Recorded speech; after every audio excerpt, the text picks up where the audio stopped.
신화 중에 이카로스의 날개라는 이야기가 있습니다. 이카로스의 아버지는요, 다이달로스라는 사람이에요. 아주 뛰어난 건축가였거든요. 그리고 그는 또 발명가이기도 하였어요. 그러던 어느 날 크레타 왕이 한번 들어가면 절대로 나올 수 없는 미궁을 만들어 달라고 부탁을 했어요. 그래서 미궁이 완성하게 되자 왕은 그 성의 비밀을 자기만 알고 싶어서 다이달로스와 그의 아들 이카로스를 그 성에 가두고 맙니다. 다이달로스는 바다 한가운데 있는 이 미궁을 탈출하려고 방법을 찾다가 어느 날 하늘을 나는 새를 보게 됩니다. 그리고 그 새의 날개를 딱 보고서 아이디어를 냅니다. 저 날개를 만들자. 그래서 그들은 결심하고 새들의 깃털을 주워 모아서 실로 엮고 밀랍을 발라 날개를 만들었던 거예요. 그리고 다이달로스는 아들 이카로스에게 날개를 가지고 날 수 있는 방법을 연습을 시킵니다. 너무 높이 날면 태양의 열에 의해 밀랍이 녹으니 너무 높이 날지 말고, 또 너무 낮게 날면 바다의 물기에 의해 날개가 무거워지니 항상 하늘과 바다의 중간으로 날아야 한다라고 아버지 다이달로스는 아들 이카로스에게 신신당부를 하였습니다. 그렇게 연습을 충분히 하고 난 뒤에 다이달로스와 이카로스는 마침내 날개를 치며 하늘로 올라갔습니다. 그리고 그 미궁의 미로에서 탈출에 성공을 하죠. 그 탈출에 성공한 그 기쁨에 이 아들 이칼로스는 너무나 자유로운 거예요. 너무나 기쁜 거예요. 그만 아버지의 말을 잊어버려 중간을 지키지 못하고 너무 높이 날아가다 보니 태양의 뜨거운 열에 의해 깃털에 붙었던 밀락이 녹아내리게 되자 이칼로스는 날개를 잃고 바다에 떨어져 죽고 말았다는 그리스 신화의 이야기가 나옵니다. 이 이야기에 아주 유명한 말이 하나가 나옵니다. 여러분 잘 알고서 들어본 얘기일 겁니다. 추락하는 것은 날개가 있다. 추락하는 것은 날개가 있다. 날개가 없으면 올라갈 수도 없겠고 추락할 염려도 없겠죠. 날개는 있어가지고 왜 올라가서 추락을 하겠습니까? 높이 올라가려는 것은 모든 인간의 욕망입니다. 날개를 갖게 되면 높아지려 할 것이고 그만큼 추락할 위험은 커지게 되는 것이죠. 날개가 높이를 감당하지 못하는 상황이 되면 결국 추락하기 때문이에요. 그러니까 너무 여러분 높아지려는 욕망에 사로잡히지 마세요. 하늘과 땅의 중간에서 균형감을 갖추고 사셔야 되는 거예요. 과연 우리가 이런 상황에 믿음의 사람들에게는요, 균형감이 얼마나 중요한지 아십니까? 믿음 있는 사람들이 더 높아지려 하는 거 아십니까? 이 균형감을 지키는 게 정말 신앙에서 최우선이에요. 근데 이 균형감을 못 지켜요, 우리가. 우리가 수요일날도 말씀드렸지만, 아담아, 하와야, 내 위치가 어디냐 물어보시잖아요. 하나님께서 인간에게 첫 질문한 게 그거예요. 내가 지금 어디에 있느냐? 내 위치가 어디에 있느냐? 너무 하늘로 올라가 있는 거 아니냐? 너무 땅의 쾌락과 유혹에 빠져 있는 건 아니냐? 내 위치가 어디냐? 잘 중간을 잘 맞춰서 가고 있느냐? 그래 떨어질 위험이 없습니다, 여러분. 오늘 시편 1편과 2편은 이 시편 전체를 시편 150편 전체를 결정하는 기능을 가지고 있어요. 성경은 시작이 매우 중요하다고 말씀을 드렸죠. 완전하신 하나님 말씀의 시작은 그 결말이 무엇인지를 그 시작에 이미 다 내포하고 있다. 눈이 여러분에게 말씀하셨습니다. 그래서 첫 시작은 매우 중요하고 또 중요합니다. 바로 오늘 2020년도 이 첫 예배가 2022년도를 결정한다니까요, 여러분. 너무 중요한 말씀이에요, 여러분. 오늘 사모님 기도하셨잖아요. 그 기도한 대로 이루어지는 거예요. 아멘도 안 하십니까? 전도에도 열정을 가지시고 일할 일꾼들 보내주시고 여러분 2022년도에는 20명입니다, 여러분. 20명. 이게 제 수신호예요. 20명. 저는 새벽 예배 때 이렇게 기도했습니다. 20명. 저라도 뛸 겁니다. 뛰어서라도 20명 만들 거예요. 아주 이제 20명. 안 되면 승질 낼 거예요. 막 여름 7, 8월 되는데도 20명이 안 되면 막 승질 낼 거예요. 막 알아서 하십시오.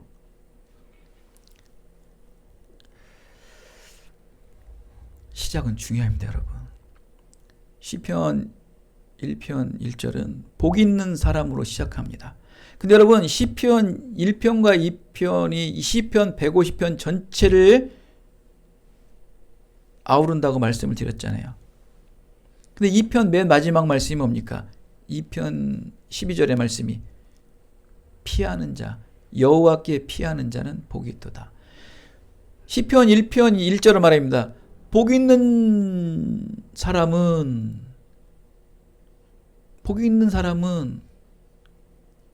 시편 2편 12절에는 여호와께 피하는 자가 복이 있단다. 끝. 시편 다 읽었습니다, 여러분. 여호와께 피하는 자는 복이 있도다. 이게 시편에서 말하는 거예요, 여러분. 시작이 그만큼 중요합니다. 오늘 2022년도 시작했습니다.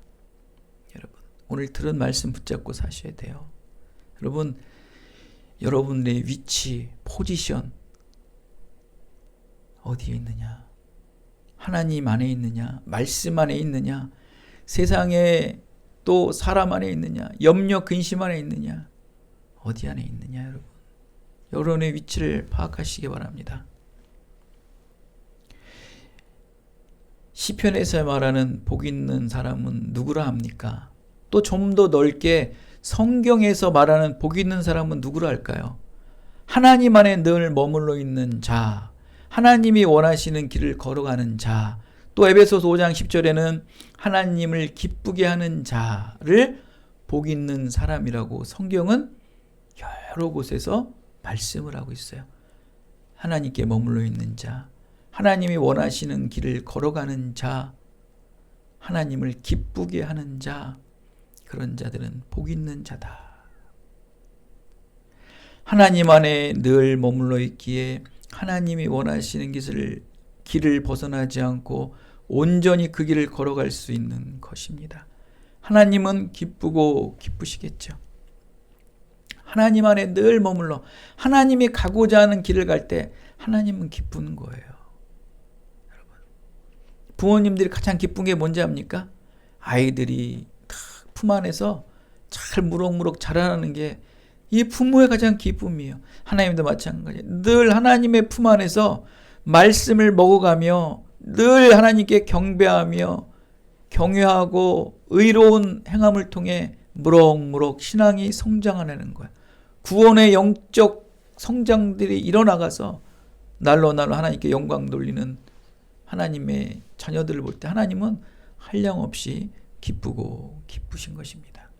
그렇다면 여러분, 복 있는 사람이 복된 길을 온전히 걸어가기 위해 강조하는 두 가지가 있어요. 바로 시편 1편과 2편의 말씀을 하고 있어요.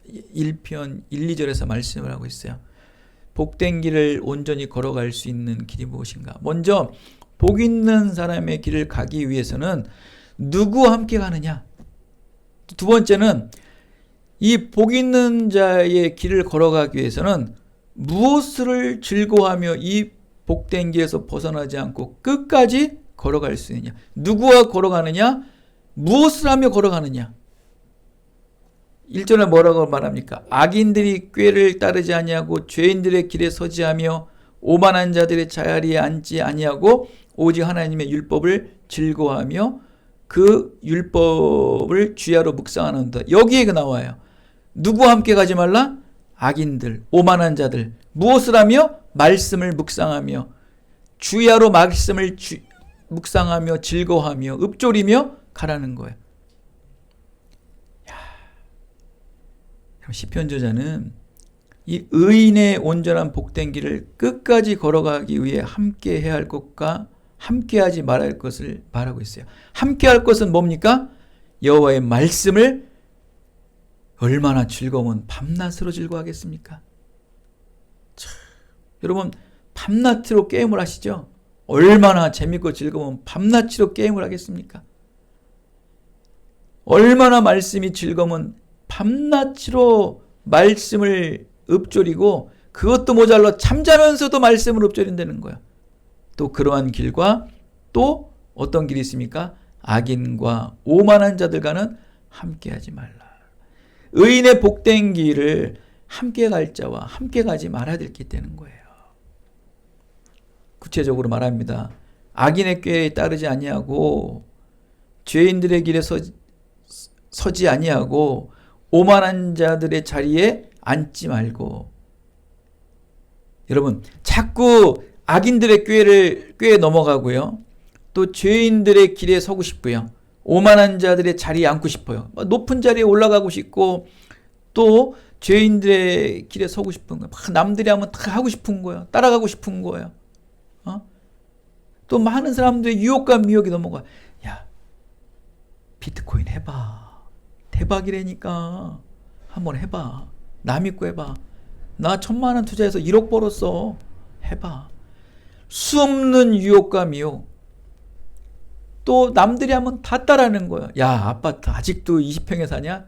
야, 40평 살아봐야지. 야, 아직도 이런 차 타고 다녀?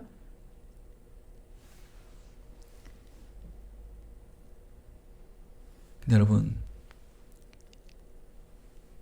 기쁨과 사람의 즐거움은 어디서 무엇으로 그 즐겁고 달콤한 기쁨을 찾아야 합니까?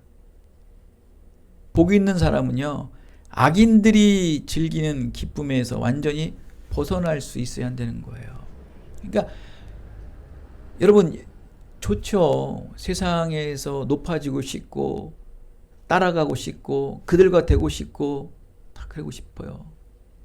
그게 즐거움이고 기쁨일 수 있습니다, 여러분. 그렇죠? 그러나 여러분 하나님의 말씀을 묵상하는 게 너무 즐거운 거예요. 그 즐거움, 그 세상이 주는, 사람이 주는 즐거움이 아닌 하나님이 주는 즐거움이 너무 좋은 거예요. 오직하면 말씀이 즐겁다는 거예요. 그러니까 말씀이 즐거우니까 주야로 밤낮으로 말씀을 읊조리죠. 묵상하죠. 즐겁지 않으면 못하는 거예요. 그러니 악인들의 길을 가겠어요? 재미가 없는 거예요. 악인들의 꾀에 넘어갈 수도 없고요. 오만한 자의 자리도 앉고 싶지도 않은 거예요. 왜? 나는 말씀이 너무 즐거우니까. 난 말씀 들으러 가야 돼. 난 말씀 알러 가야 돼. 난 말씀을 묵상하러 돼. 난 말씀을 읊조리는 대로 살아가야 돼. 그냥 늘 말씀이 즐겁고 말씀 안에 새 생명의 은혜가 늘 넘쳐나고 말씀으로 크리에이티브한 창의적인 막 그냥 은혜들이 막 넘쳐나는 거예요. 그냥 막. 그러니 이 세상에 보여지는 그런 것들이 좋아지겠냐는 거예요. 하나 안 즐거운 거예요. 시편 저자는요, 말씀이 꿀송이처럼 달콤하고 즐겁고 기쁨이 넘쳐나기 위해 악인과 함께 걷고 서지 않는 횟수가 점점 줄어든다는 거예요. 여러분 악의 길로 가고 유혹의 길로 가고 있는 건 여러분 뭔지 아십니까? 무엇을 반증하는 거예요? 여러분의 신앙의 삶, 즉 말씀이 즐겁지가 않은 삶들이에요. 여러분 말씀의 들음이 즐겁잖아요. 지금 12시가 뭡니까? 지금도 달려와야 돼요. 여러분 꿀송이처럼 단 거예요. 즐겁고 이 말씀 때문에 즐겁고 기쁘기 때문에 악인들이 걸어가는 길은 밍밍해서 못 걸어간다는 거예요. 근데 여러분, 사람이 환경에 얼마나 잘 적응하는지 아십니까? 오만한 자들과 죄인들과 함께 걷고 서고 앉게 되는 순간 처음엔 불편해요. 그런데 지금 말씀드렸죠, 서두에. 환경에 얼마나 잘 적응하는지 아십니까? 사람은 서서히 그 오만한 자들과 죄인들과 친숙하게 되고 어느 날 자연스럽게 돼요. 그렇게 된다니까 여러분. 처음엔 이상해. 내가 왜 이래야 돼? 내가 사모가 왜 이렇게 해야 돼? 목사가 내가 왜 이렇게 해야 돼? 그런 마음이 들다가 어느 날 그들과 함께 믹서가 돼 있어. 나중엔 뭐 목사인지 사모인지 알지도 못해. 같이 놀아 그냥.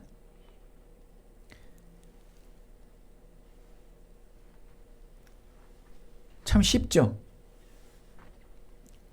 처음엔 악하다고 할지라도 시간이 지나면요 점점 깊어질수록 친숙해지는 거예요. 그래서 여러분, 악의 길은요, 유혹의 길은요, 오만한 자의 자리는요, 발을 디디질 말아야 돼요. 그게 원래 지혜예요. 디디는 순간 그냥 더 볼 것도 없어요. 그냥 뒤지게 맞던지 언제나 부러지던지, 아니면 저 같은 목회자 만나가지고 아주 그냥 눈물 콧물 쏙 빼고 진짜 막 아주 뒤지게 막 혼나고 와야지. 그래야 그냥 승질 내면서 우는 거예요. 그렇지 않고서는 못 빠져나옵니다, 여러분. 여러분 주위에 저 같은 목회자 있는 거 감사한 줄 아세요? 지랄 오지랄 떨면서 그냥 빼오잖아요. 그만큼 그 일에서 빠지기가 힘들다. 본래는 가지를 말아야 돼요. 가지를 말아야 돼. 안 가는 게 가장 최선이에요. 이렇게 사람은 누구와 함께 무엇을 하느냐? 누구와 함께 무엇을 여러분 지금 누구와 함께 무엇을 하고 계십니까? 여러분 삶을 잘 돌아오십시오. 2021년도에 누구와 함께 무엇을 하셨습니까? 그거에 따라 길이 달라져요. 의롭고 선하고 좋은 사람들과 어울리면 의롭고 선하고 좋은 일을 하게 될 것이고, 악하고 오만한 나쁜 사람들과 어울리면 악하고 오만한 나쁜 일을 할 수밖에 없게 되는, 당연한 거예요. 나는 안 그래? 웃기지 마세요. 그래서 5절에 뭐라고 말씀합니까? 의인의 모임은 의인의 모임이 나오죠. 의인의 모임은 여호와의 말씀을 밤낮으로 묵상하며 읊조리는 것이 제일 즐겁고 기뻐하는 복된 자들의 모임이라는 거예요. 의인의 모임이 있는데 왜 자꾸 세상 모임에 가냐는 거예요, 여러분. 참말로. 평소에 간사함과 자기 생각이 옳은 대로 살지 않고 하나님의 말씀을 묵상하며 말씀 안에서 즐거워하는 복의 길을 걸으며 살아온 자들의 모임이에요. 여러분, 믿음의 사람들도 이 의인들의 모임에 머물러 있지 않는다면 악인의 길과 오만한 자들의 길로 빠지게 되는 거예요, 여러분. 그래서 어느 모임이 있느냐? 의인의 모임이 있느냐? 세상의 모임이 있느냐? 너무너무 중요한 거예요, 여러분. 여러분, 아까도 말씀드렸죠.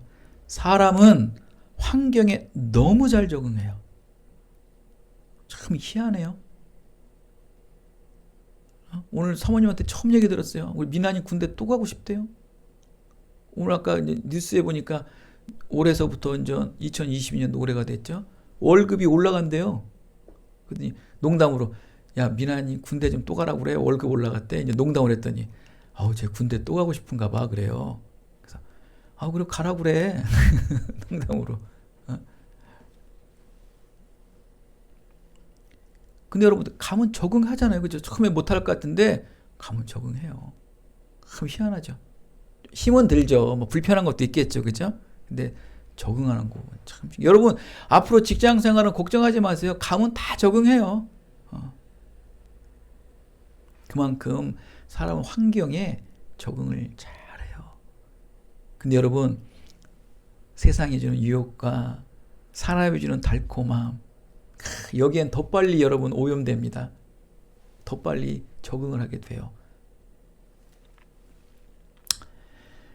얼마나 사람이 잘 적응을 하냐면요.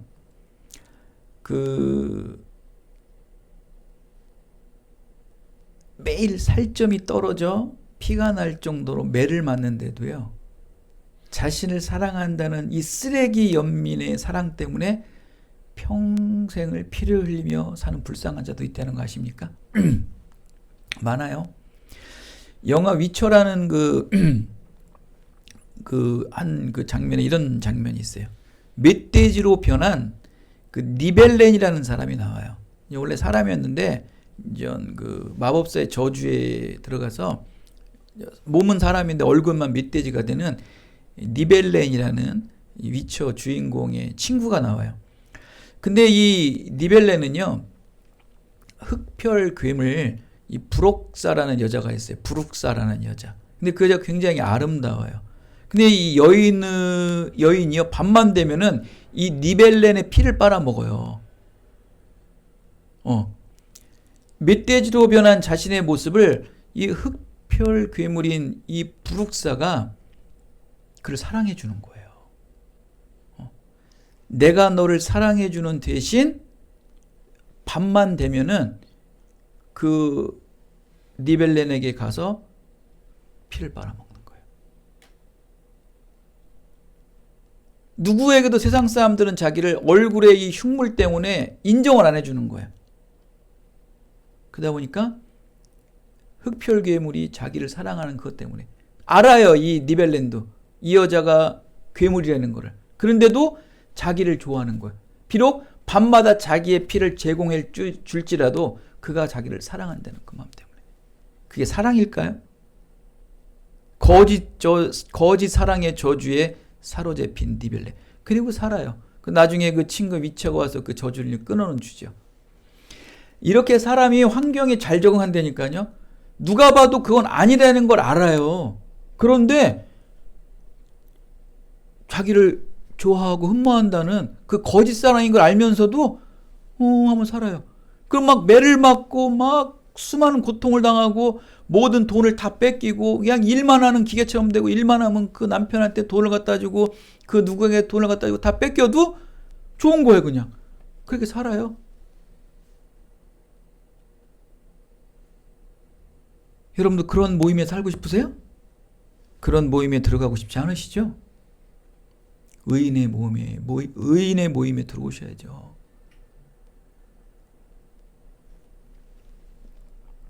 어찌 이 멸망과 저주의 길로 여러분 가시려고 합니까? 의로운 사람일지라도 의인들의 모임에 벗어나면 이렇게 악하고 오만한 자들과 같이 살아가야 된다는 거예요.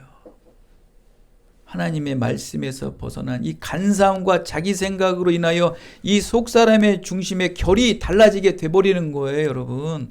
악하고 오만한 자들의 일상의 삶은요, 말씀에서 벗어나 자기 생각이 옳다는 간사함으로 인하여 결국 하나님의 엄중한 심판을 견디지 못하여 결국 의인의 모임에 들어갈 수 없고 영원한 멸망에 처하게 된다. 여러분, 이카로스처럼 그 말씀의 중심을 잡지 못하고 한쪽으로 치우치게 될 때 멸망의 길로 추락하게 된다. 2020년도 여러분 깨어서 정신 차리고 살아주셔야 돼요. 어디에 계십니까, 여러분? 내가 지금 어디에 있느냐? 여러분, 그 말씀 붙잡고 사세요. 말씀에 붙여 사느냐? 말씀이 즐거워 늘 말씀을 주야로 묵상하고 살아가느냐?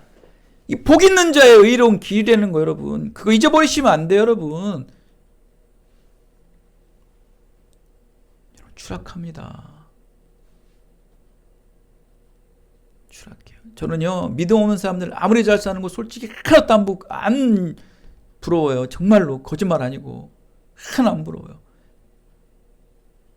저는 정말 없어도 뭐해도 열심히 신앙생활하는 사람이 부러운 거예요. 저는요. 진짜 부러워요. 그런 사람들 보면. 정말 좀 그런 사람처럼 신실한 자고 되고 싶은 마음이에요. 정말. 그러나 언제 추락할지 모릅니다, 여러분. 복 있는 의인은 주님 안에 머물며 말씀 안에 머물러 있을 때가 가장 즐거운 거예요.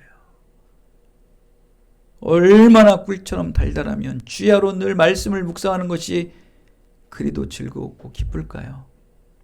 여러분, 무슨 일이든지 즐거움이 된다는 것은 그 일과 대상에 어떤 망설임도 거부감도 없이 늘 설레는 마음으로 기꺼이 여러분 실천하고 있지 않나요? 여러분, 즐겁고 기쁨은 다 하고 있어요, 여러분. 여러분, 과연 여러분 2022년도에 즐거움을 주고 관심이 가고 항상 함께하고 싶은 일이 무엇일까요, 여러분? 시편 저자는 말합니다. 항상 관심을 가고 늘 가까이 하고 싶은 그 즐거움이 바로 하나님 말씀이다 라고 말해요. 여러분이 바라는 그게 아니고 먼저 하나님 말씀 안에서 즐거워하는 자, 그들의 길은 복된 길이라는 거예요. 왜 그것을 잃어버리고 세상이 좋아하고 세상에 관심 갖고 세상의 설레인 일에만 여러분 빠져 있냐는 거예요. 먼저 하나님 말씀 안에 즐거워하세요.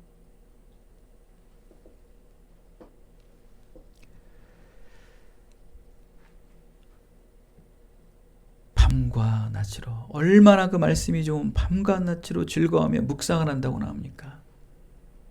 여러분, 밤과 낮으로 하나님의 말씀을 묵상하다 보니 나의 삶의 방향을 알려주시고 보여주시고 인도해 주시는 것입니다. 여러분, 오늘날 수많은 유익한 정보와 주위의 많은 경험의 말들을 듣기도 하고 보기도 하지 않습니까? 복 있는 의인의 길은요, 그런 거 관여하지 않습니다. 오직 하나님의 말씀의 묵상 안에서 우리의 인생의 방향을 찾고 그 말씀 속에서 담대한 용기가 샘솟는 힘의 원천이 되는 복된 의인이 된다는 거예요. 우리는요, 세상에 주는 정보지 뭐 그런 것도 다 들을 수 있겠죠. 참고는 할 수 있지만 그 모든 좋은 정보 다 받고 결국 결정하는 건 누가 결정하시는 것이다? 내 안에서 솟아오르는 생명의 말씀이 힘을 얻어, 뭐 저도 2022년대는 뭐 이것도 하고 저것도 하려고 막 계속 기도했었어요. 근데 자꾸 그 기도가 끊이질 않고 계속 나와요. 그래서 마음에 자꾸 이게 막 솟아올라요. 근데 이 현실은 하고자 하는 어떤 막 여건들은 안 돼요. 시간도 그렇고 물질도 그래서. 근데 자꾸 마음에서 끊이지 않게 솟아오르는 거예요. 그게 그거예요, 여러분. 많은 정보를 알지만 그 정보 속에서도 하나님께서 솟아오르는 용기를 주시고 믿음을 주시고 비전을 주시고 소망을 주신다는 거예요. 그건 하는 거예요. 그건 해야 되는 거예요, 여러분. 그건 해야 돼요, 여러분. 끊이려고 아닙니다, 하나님. 저 물질도 없고 시간도 없어 못합니다 하는데도 기도로 나와요. 해야 되는 거예요, 여러분. 하세요. 피하지 마시고 하세요. 사랑하는 여러분, 걱정하지 마세요. 오늘 뭐라고 말씀합니까? 하나님의 복을 누리는 사람들은 하나님의 시냇가에 신기나무라 합니다. 하시라고. 하나님께서 뭐 주신다고? 그 시냇가에 나무가 심겨지면 뭐는 걱정 안 해도 돼요. 양분은 걱정 안 해도 돼. 내가 너에게 내 생명수가 흐르는 시냇가에 내가 너를 심어놓고 뭐 해주겠다는 거야? 공급해주겠다는 거예요. 복의 길을 걸어갈 수 있게끔 내가 너를 공급해주겠다. 내 뿌리에, 내 심령의 뿌리에 말씀으로, 능력으로, 권능으로, 용기로, 담대함으로 부어줄 테니 때를 돕는 은혜를 얻기 위해 너는 담대하게 구원의 예수를 찾으며 나가려는 거야. 끊임없이 가려는 거예요. 이게 복 있는 자의 길이에요. 그러니까 여러분, 솟아오르면 하세요. 막지 마시고 하세요. 요한복음서 15장에 뭐라고 말합니까? 너희가 내 안에 거하고 내 말이 너희 안에 거하면 무엇이든지 원하는 대로 구하라. 그러면 이룰 것이다. 너희 안에 내 말씀이 심겨져 있으며 무엇이든지 원하는 대로 구하라는 겁니다. 여러분. 생명수가 여러분을 공급해 주는 거예요. 시냇가에 심은 나무들 2022년도 여러분 다 시냇가에 심겨진 여러분 나무예요. 그러니까 여러분 원하고 바라는 대로 다 하세요. 하나님께서 끊임없이 여러분에게 공급합니다. 아멘도 안 하십니까? 하세요. 하세요. 다 하세요. 하시라고. 대학원도 가시고 더 하세요. 더 꿈과 비전도 끄시고 더 높은 것도 보세요. 하세요. 시냇가에 심은 나무들이 못할 게 뭐가 있습니까? 하나님의 생명을 공급해 주시는데. 그러나 단 조건이 있어요. 구원을 위해 하나님의 영광을 위해 사용돼야 돼요. 반드시 하나님께서는 여러분들을 원하는 대로 높여주시고 세워주세요. 근데 여러분들을 높여주시고 세워주시고 채워주시는 이유는 무엇입니까? 나 하나님의 영광을 위해 사용돼야 된다는 거예요. 샤알의 신앙. 샤알의 신앙. 드리기 위해 구하는 거예요. 그거 잊어버리시면 안 돼요. 그 신앙만 있으면 돼요. 그러면 여러분의 모든 일은 만복의 근원이 되고 그냥 하나님께서 그냥 생명수로 그냥 여러분 심령 속에 심령의 뿌리에 그냥 생명의 말씀이 콸콸 넣어서 그냥 용기와 담대함이 오르는 거예요. 다윗과 같이 그냥 물맷돌을 가지고 저 2미터 넘는 골리앗을 향해 던질 수 있는 거예요. 여러분 믿음이 되어야 되는 거예요. 인생에는 두 가지 길이 있습니다. 여러분 말씀을 맺겠습니다. 2022년도를 희망을 맞기 위해서는 오늘 지금 여러분들이 두 가지의 길을 선택에 달려 있어요. 하나님과 함께하는 말씀의 길을 걸어가는 길과 하나님을 멀리하는 오만한 죄인의 길입니다. 너무 쉽죠? OX예요. 어떤 길로 가실 겁니까? 세상의 즐거움은 그쪽 길로 가야겠고요. 친구가 좋은 친구 좋은 길로 가야겠고 그래도 나는 말씀이 즐겁더라. 말씀의 길로 가실 것이고 분명히 여러분 양분됩니다. 여러분은 지금 말씀이 좋으셔서 여기 오셨어요. 복 있는 의인의 선택은 생명수 되시는 하나님 말씀의 길을 선택하는 것입니다. 10년 깊은 뿌리의 생명수를 공급하는 하나님의 말씀만이 형통한 축복의 내일을 약속하십니다. 지금 당장의 달콤함과 순간의 쾌락을 선택하는 지름길을 선택하지 마시고 조금 더디고 때론 지루하더라도 영원한 내일이 있고 미래와 소망과 기쁨이 넘치는 복의 복을 더하는 생명의 말씀을 선택하시는 복 있는 의인의 길을 함께 걸어가시는 2022년 한 해가 다 되시기를 예수 그리스도의 이름으로 축원드리겠습니다. 은혜가 풍성하신 아버지 하나님,